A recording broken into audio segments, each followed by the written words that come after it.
Esta semana se celebra el Día Internacional de los Archivos y aquí en Galicia, muy cerquita además de donde estamos, en el Jardín de San Carlos de A Coruña, se levanta el archivo del Reino de Galicia que guarda auténticos tesoros, entre ellos uno que va a ser esta noche protagonista.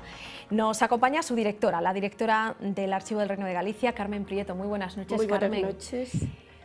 Tesoros que guarda ese archivo del Reino de Galicia, que además hoy hemos podido ir a visitar y grabar sus entrañas.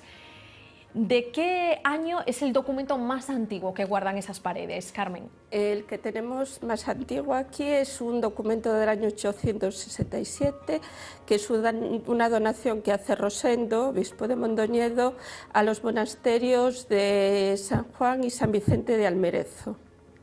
Y después de ahí hasta la actualidad, todo continuado, sí. Ese es el más antiguo. ¿Y sí. Tu joya personal, esa que dices tú, pues le tienes un especial cariño pues por sus peculiaridades, su singularidad, su antigüedad? Es difícil, o sea, preguntar a alguien de la profesión porque todo documento de archivo partimos de la base de que es único, es original y sobre todo tiene un valor, o sea, a muchos ahora solo un valor informativo, pero tiene un valor legal, es una prueba de algo, representa un derecho de alguien.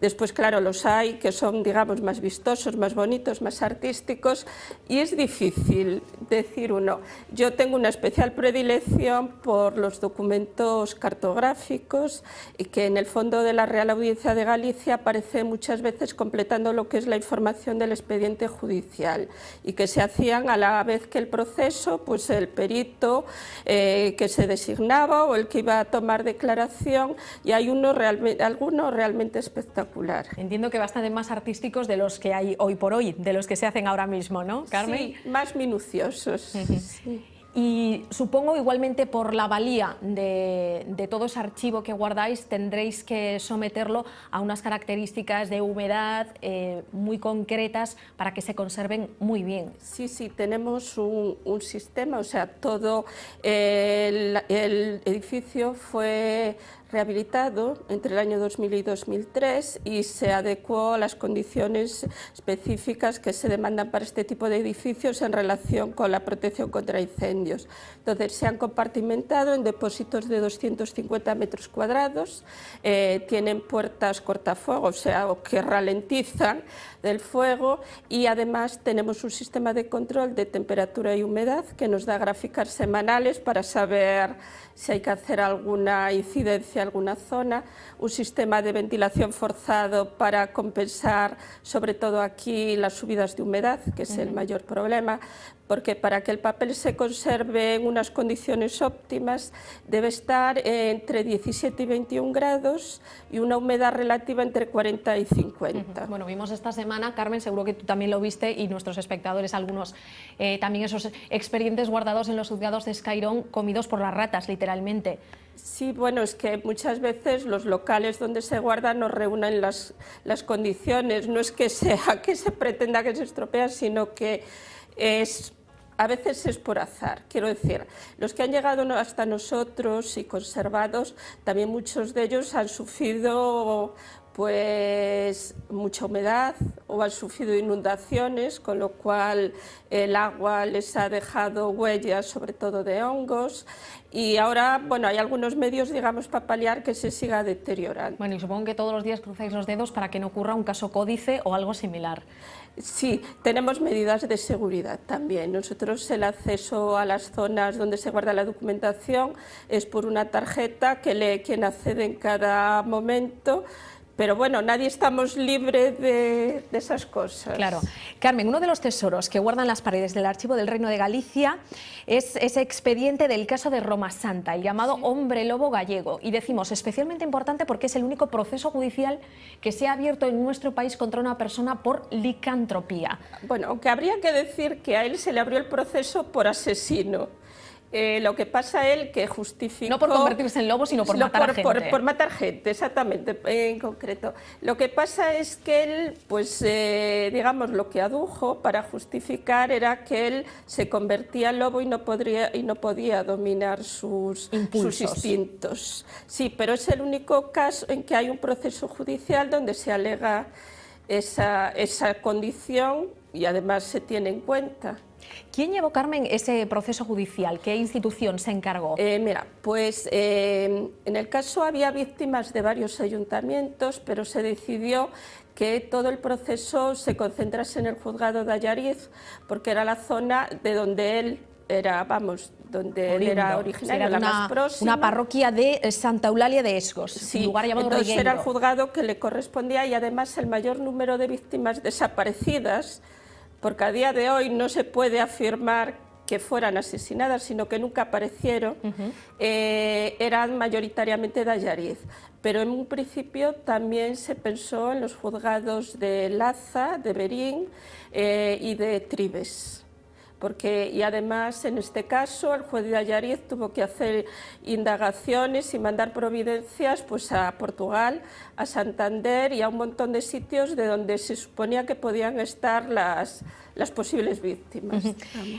Creo que se le condenó a muerte en un primer momento y luego esa pena se sustituyó por cadena perpetua. Tuvo 2 condenas a muerte. En primer lugar, el juzgado de Allariz le condenó a muerte en garrote.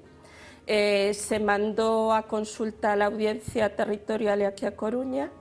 La sala tercera le conmutó la pena de muerte por la cadena perpetua y vigilancia de por vida. O sea, posteriormente se revisó la causa otra vez en la sala primera de la audiencia y le volvieron a condenar a muerte. Pero como la sentencia tardó mucho en publicarse, el abogado solicitó el indulto a la reina y entonces la segunda pena o condena de muerte quedó en suspenso porque llegó el indulto. O sea que en el caso de Roma Santa llegó a interceder la reina Isabel II. Sí, le concedió, bueno, por medio del ministro de Gracia y Justicia, pero sí, la reina le concedió el indulto. Y si no me equivoco, también leyendo entre las páginas de esta curiosa y terrorífica historia, Carmen, también se metió por el medio del proceso judicial un hipnotizador que pedía que no lo condenasen porque podía llegar a ser útil para la ciencia, la mente de este hombre. Sí, bueno, era un personaje peculiar que vivía en Argel y por lo visto el caso debió tener la suficiente repercusión porque hasta se publicó en el diario de Argel, creo que era el Akhbar.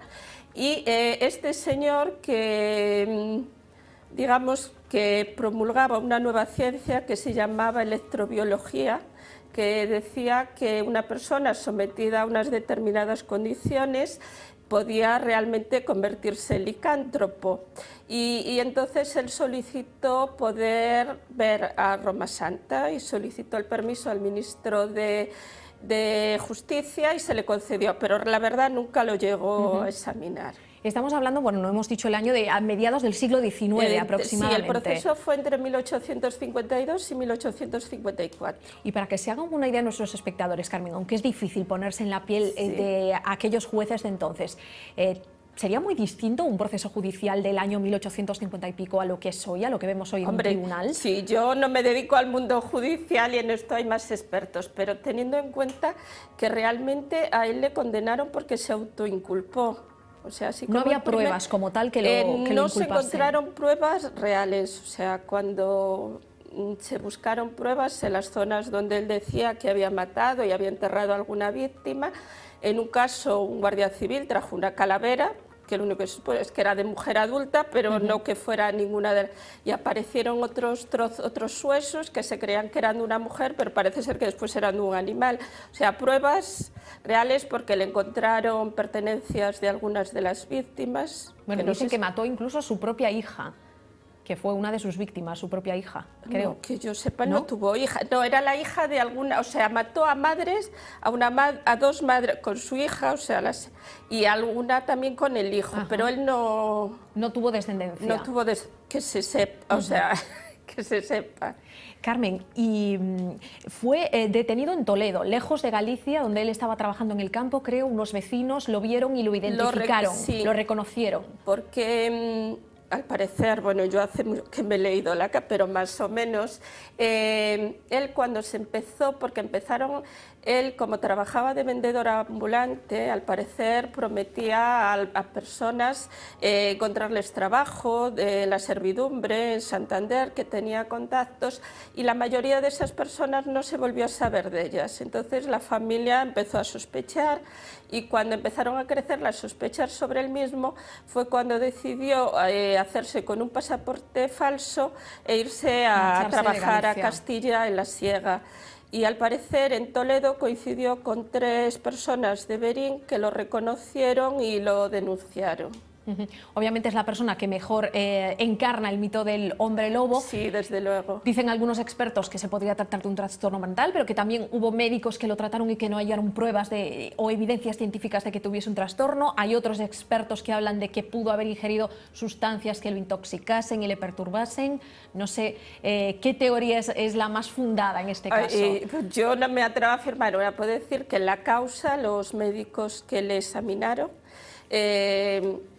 afirmaban, es el informe médico, de que en ningún momento él demostraba ninguna especie de perturbación ni nada por el estilo, sino que al contrario, él recurrió a la excusa de la licantropía cuando vio que podían hacerse responsables de sus actos y le podían condenar. Que lo consideraban una persona fría, equilibrada y que lo había hecho conscientemente. Y para nada inculta, por cierto, Carmen, que era un hombre que para la época sabía leer y escribir. Sí, y que además decía que tenía un trato afable y entonces que generaba confianza en la gente. Enganchaba bien, atrapaba bien a sus víctimas. Carmen, nos quedamos sin tiempo. Es una historia apasionante, pero yo invito desde aquí a todos aquellos que deseen conocer más detalles que se acerquen hasta el archivo del Reino de Galicia, situado en el Jardín de San Carlos de A Coruña, porque todos esos documentos están expuestos al público, y para nada guardados bajo llave. Visitas guiadas todo el año. Pues Carmen Prieto, muchísimas gracias por habernos acompañado. Por invitarme. Nosotros nos vamos, se quedan con Vía V como cada noche, volvemos mañana, eso de las 9:05. Adiós.